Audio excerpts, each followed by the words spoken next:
Forgiveness. I struggled with personal forgiveness. I have been very tough on myself in many senses. I have planned out this great life for myself that by the age of 34, which I am now, I should be living in a mansion. I should have over $2 million in my bank account. I had all these beautiful dreams about my life. And coming from a person who grew up here in Nicaragua, I grew up in a home that didn't have any tile, didn't have no carpet, didn't even have concrete flooring. It was soil, it was dirt, and that's how we grew up. And although we lack a bit of money and economic resources, we always had one thing which is greater than all, which was willpower. The willpower to work hard, the willpower to pursue our dreams, to be creative in that effort of achieving our goals. And so my family and I never lacked that. And I'm very thankful to my parents because they always showed me hard work, as I am sure they have shown you. But as we progress in life with this aggressive mentality of achieving, we sometimes create or fall victim to perfectionism. And we think that every single goal that we set for ourselves has to be successful. But in reality, we will fail. We will touch rock bottom. We will make a lower low, just like in the stock market. We will make a lower low. We will hurt the people that we love the most. We will lose friends because of our own mistakes. We will lose money in that business adventure. We will not take action on some of those great opportunities that present themselves. We will let them go. But we have to forgive ourselves. And I struggled with this for a very long time. A lot of people dear to me told me, Cesar, why don't you forgive yourself? Start all over. Forget about it, man. Don't live in regret.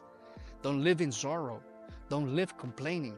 Don't live in the past. Stop judging the past. Stop judging people. Believe that we can start all over. But I refused. I refused to do that because I felt disappointed in myself, and I felt sadness inside that I had failed myself, that I had failed my family, that I had failed my friends and the people that I loved the dearest. I lacked self-confidence in the choices that I was making because I lived in fear. And so we have to learn to forgive ourselves. In order for us to embrace a new future, in order for us to embrace a new personality and the destiny that we have for ourselves, we have to leave the old behind. We have to die to our old self. As our teacher, Christ, tells us, we have to be reborn. And we have to empty out our heart. We have to empty out our heart from all the fears, from all the doubts. Do you think that God needs your gold coins? Do you think that He needs your Bitcoin, your Ethereum? Do you think He needs your silver? God doesn't need any of that because He's the owner and the creator of the entire universe. All He needs, and this is for your own well-being, because He doesn't even need my soul. He doesn't need my spirit or my willingness to participate in making this world better. He can make it happen without me. But for my own benefit, all He asks for is, leave aside your fears, leave behind your sorrow, leave behind your doubts, and believe in yourself, believe in your purpose, believe that your life has purpose. Maybe you grew up without a father figure who didn't teach you the values as a man, who wasn't there to play with you. I grew up in a huge part of my life without a father, so I know how that feels. I know how it feels as you're growing up trying to figure things out, how stressful it can be to learn how to talk to girls, how to ask a girl out, you know? And then we have to develop our own theories, and then we have to overcome our own fears, and then we have to go ahead and do it. At some point we have to do it, right? But how wonderful would it have been to have an alpha male by our side who can teach us all these things, who could have teach us all these things, who could have been there when we needed it the most. Well, that's the promise that God has for us, that we are not alone, and that if we seek His wisdom, we will have His backup.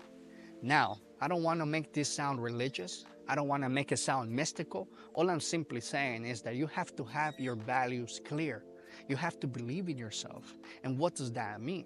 Well, if you want to become wealthy, you have to put the work. You have to search around that topic. You have to go in and you have to read. And you have to learn from people who are wealthier than you. And you have to be humble. And you have to trust the process. Trusting God is the same thing as trusting the process to get to your goal. That's all it simply means. Now you have to choose an honorable goal, right? What do you want to be in life? How can you be of the most service to humanity? Is there a product that you can come up with that will make the world better? Is there a service that you can come out with that will be of great service to humanity? Do you have skills that you can put into the service of humanity? Do you like working out? So can you help people get in shape? Do you know a lot about nutrition? So can you help people get healthier? Can you help people break ignorance and understand the items that they put in their mouth and how that plays a role on how they feel, on how they behave, on how their body shapes? You have skills, you have knowledge, you have charm, you have beauty within you. And all those skills have to be put at the service of humanity. That is the way to get wealthier. If you think about it, how was Facebook, Meta created? Well, they wanted people to be able to connect with each other, regardless of their geological location.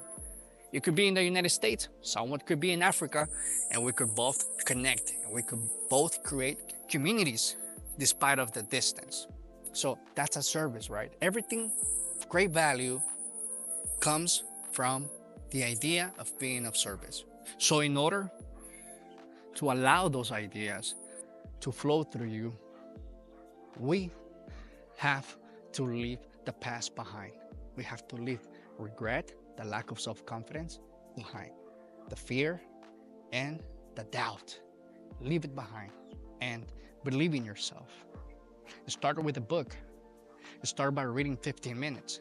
Start by working out 10 minutes a day. Make it so easy you cannot say no. Perhaps you cannot say no to working out for 5 minutes. And once you complete those 5 minutes, maybe a miracle does happen and you feel like doing an extra 5 minutes or 10 more minutes, 15 minutes. The idea is to make it so easy that you cannot say no. It's an arduous process. This is not easy.